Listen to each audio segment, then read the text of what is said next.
1.725 million layoffs. That is the number that should stop us cold.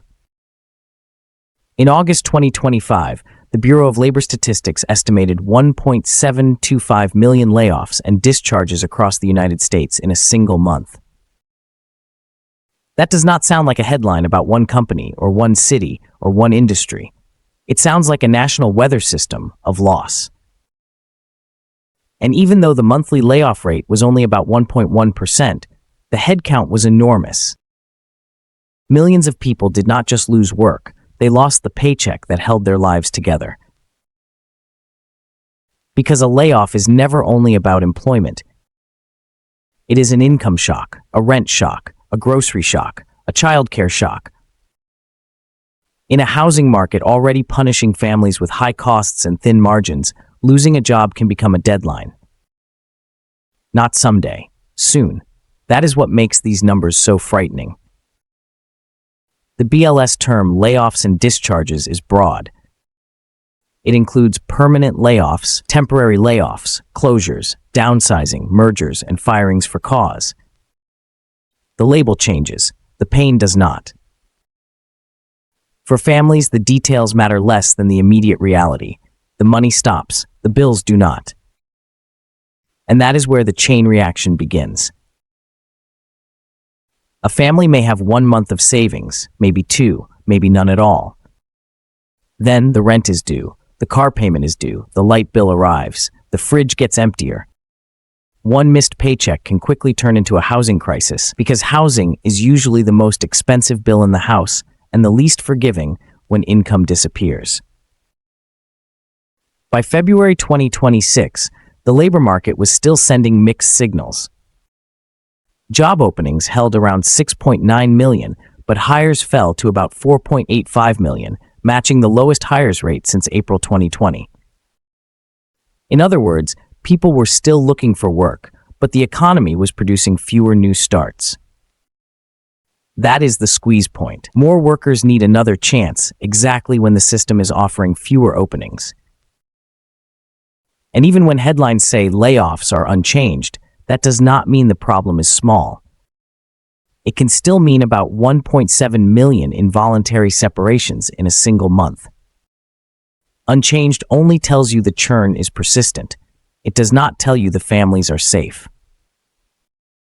In 2025, annual layoffs and discharges rose to about 21.2 million, roughly 1/3 of all separations. That means job loss is not some rare catastrophe hovering at the edges of working life. It is part of the landscape. Families are being asked to build stability inside a system that keeps pulling the floor away. Nowhere is that clearer than in housing. HUD's 2024 annual count found 771,480 people experiencing homelessness on a single night in January 2024, an 18% jump from the year before. But the most alarming increase came among families. Family homelessness rose 39% from 2023 to 2024, the largest percentage increase of any major group. That matters because family homelessness often hides in plain sight. It does not always look like the stereotype people imagine. Sometimes it looks like a car that never moves. Sometimes it looks like an RV tucked behind a fence or parked on a side street. Sometimes it looks from far away, almost ordinary. Almost.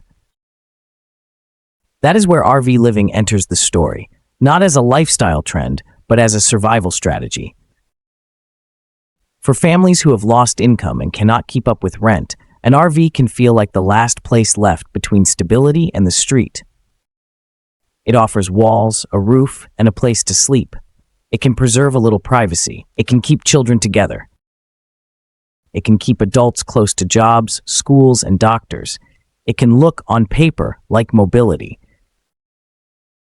But for many families, it is really a pause button pressed in desperation.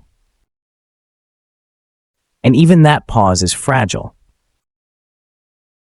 A U.S. Interagency Council on Homelessness report makes clear that RVs and campers sit in a gray zone.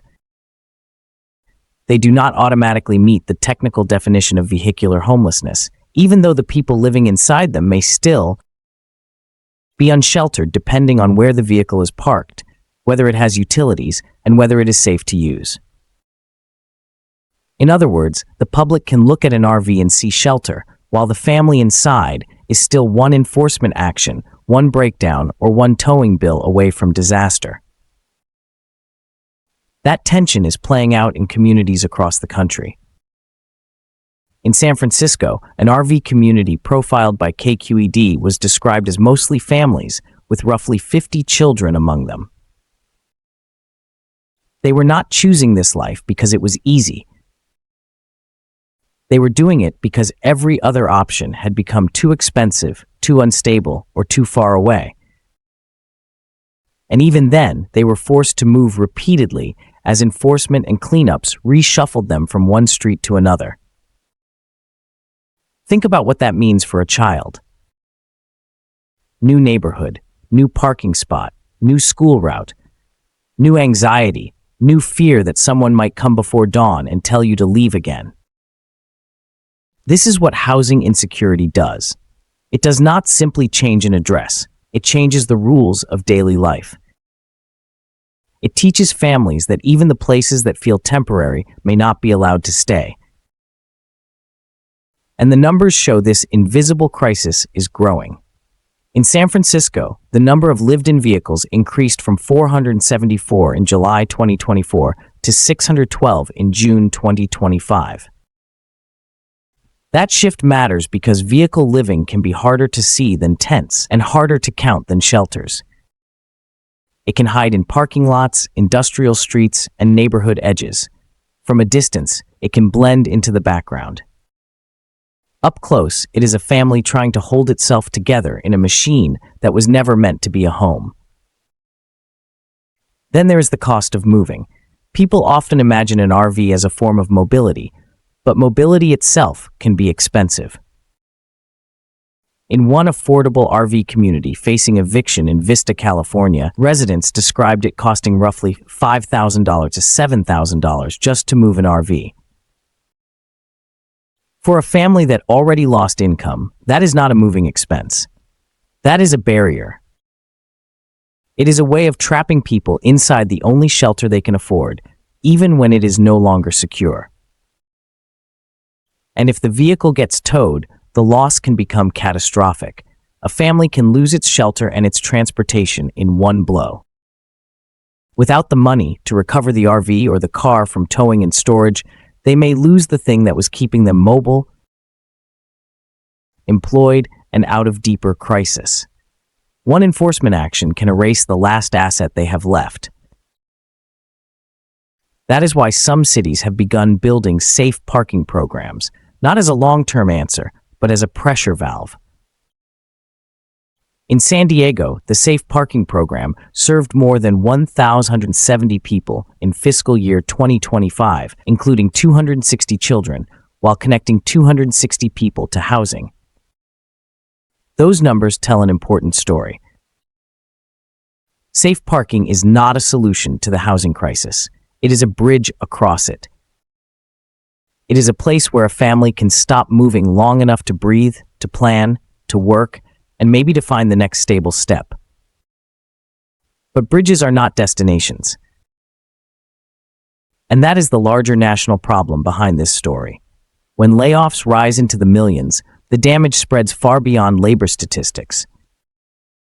It reaches schools, apartments, campgrounds, parking lots, and the back seats of vehicles. It reaches the point where people who have worked for years are forced to ask questions that should never define middle-class life. Can we make rent this month?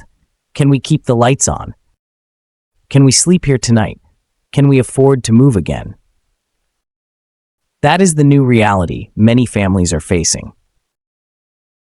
Not because they failed, because the system around them is strained from every side. So when we talk about 1.725 million layoffs, we're not just talking about employment data. We are talking about the fragile distance between a paycheck and homelessness. We are talking about parents trying to protect children from uncertainty. We are talking about Americans who did everything right and still ended up sleeping in an RV because the cost of staying housed became impossible. This is what economic instability looks like when it reaches the home. And until work, wages, and housing can support one another again, many families will keep improvising their way through a crisis they never asked to survive. Subscribe for more reporting on the cost of living crisis.